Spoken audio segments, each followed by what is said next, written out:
Hey everyone, welcome back to the channel. So every now and then I'll find a topic that as I keep researching, my findings become more and more crazy and honestly make me begin to doubt the fairness of this game we're playing in American capitalism. And this was one of those stories at first.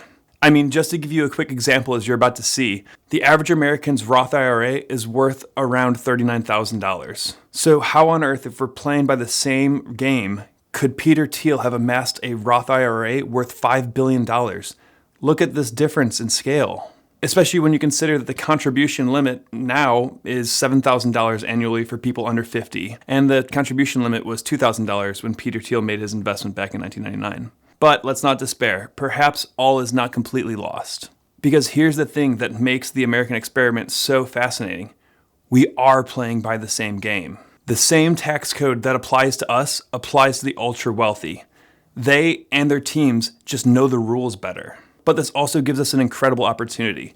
Let's take a look at how the ultra rich have weaponized their retirement accounts. And in doing so, we can get a better sense on how these retirement accounts work and how we can make them work for us. Because if you're like me, the benefits of these various retirement accounts don't always make sense. Okay, before we get too far ahead of ourselves, let's talk about where this data came from. Because you can't just get retirement account information anywhere. That's not publicly available information. All this data got released back in 2021 when the nonprofit and independent newsroom ProPublica got access to the financial standings of thousands of the nation's wealthiest people, covering more than 15 years of their history. The data provided an unprecedented look into the financial lives of America's titans, including Warren Buffett, Bill Gates, Rupert Murdoch, and Mark Zuckerberg. It showed not only their income and taxes, but also their investments, stock trades, retirement accounts, gambling winnings, and even the results of audits by the IRS. Now, all this data revealed plenty of really shocking things, but in today's video, we're just going to focus on their retirement accounts, specifically the Roth IRA. But if you like this content and want to explore the other ways in which the ultra-rich are exploiting the tax code, let us know and we'll make some more videos on it. And to lead this discussion, let's start with the largest retirement account that ProPublica found during their research, Peter Thiel's massive $5 billion Roth IRA. Here's the thing, you can and should invest these retirement accounts. And at the end of the day, that's what Peter Thiel did. He invested it really, really intelligently. In fact, that's the number one thing I want you to take away from this video.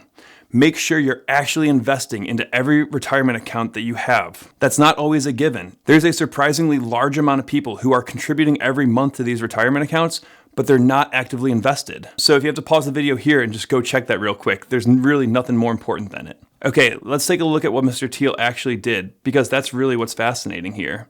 And ProPublica gives us a really wonderful diorama to show this at a high level. So here's what you should do if you want to weaponize your Roth IRA. You contribute $1,000 to your Roth IRA. Then, in a scenario that only a handful of people have access to, use that money to buy 1 million shares in a new startup for just a fraction of a penny per share. And then a few years later, that company goes public and the value of each share goes to $50. Now, your Roth IRA is worth $50 million.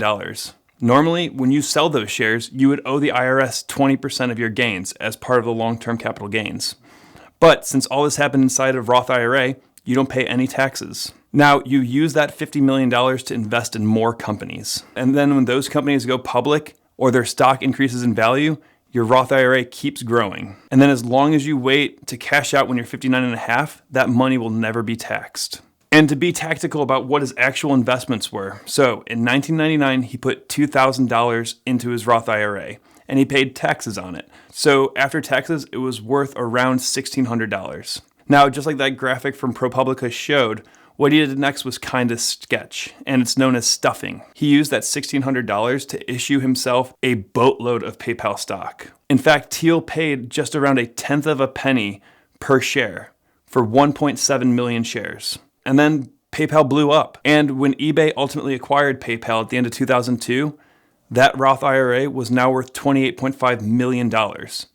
And he was able to sell that massive gain in his Roth tax-free, which is huge, as long as it stays inside his Roth IRA, of course. Just to show, without the tax sheltering of the Roth, he would have paid 20% to the IRS as part of long-term capital gains, and then he would have paid an additional 9% in gains to the state of California where he was living at the time. So he saved almost $9 million in taxes. He then rolled that money into other ventures like Palantir and Facebook and other investments, including into his own anti-aging technology company. And the money kept growing, so much so that it was worth $5 billion at the end of 2021, and it's probably worth a hell of a lot more now. It's kind of smarmy, but ProPublica ends the article in a really funny way. Peter Thiel has gone on record saying that he wants to live to be 120 years old, which is why he has the anti-aging company. If that $5 billion account keeps growing at a modest 6%, which is just the market rate, until 2087, when Peter Thiel will be 120, that account could be worth $263 billion. And that would all be tax-free.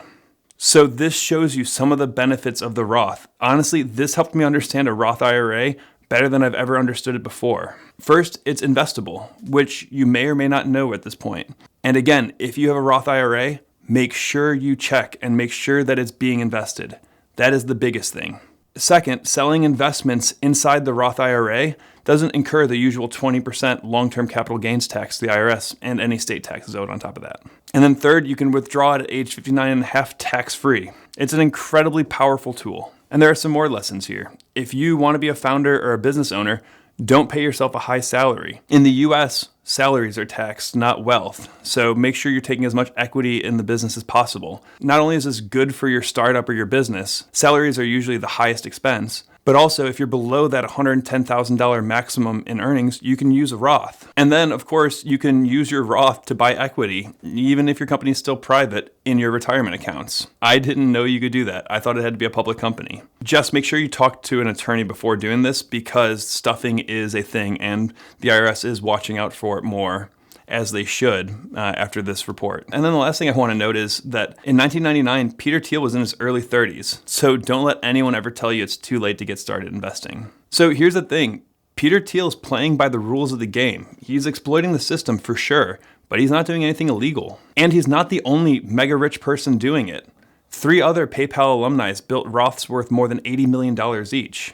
Randall Smith, a hedge fund manager at Alden Global Capital, has one worth $252 million. And Robert Mercer at Renaissance has one worth $30 million.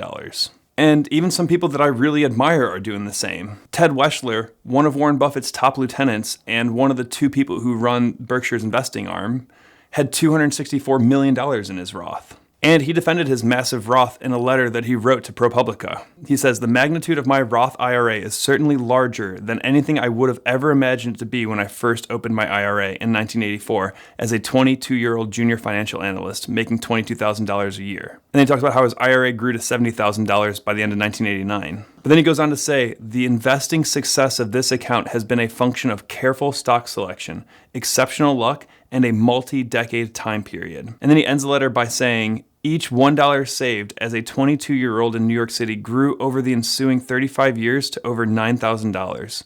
Certainly not an expected result, but the sort of example that can hopefully help motivate generations of future savers." And then he closes by saying, he personally does not feel that the tax shield afforded to me by the IRA is necessarily good tax policy. Yeah, no shit, Sherlock.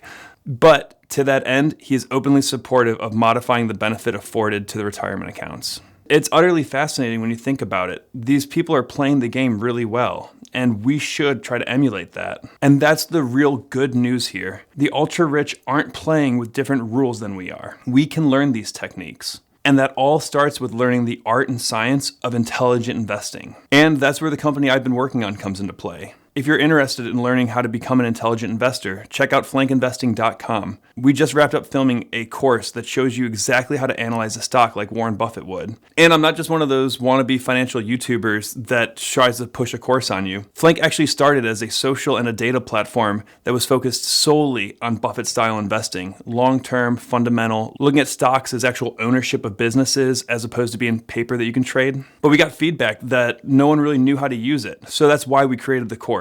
What you're also getting at flankinvesting.com is a really cool data platform and a really cool social platform where other flankers are sharing their analysis. We're currently running contests for whoever gets the most upvotes per week earns $100 as a token of thank you for writing good analysis on our site. So if any of that sounds interesting, please consider heading over to flankinvesting.com, where we are training, equipping, and connecting the next generation of intelligent investors. So with all that, it's really easy to take a nihilist approach and say, oh, the game's rigged.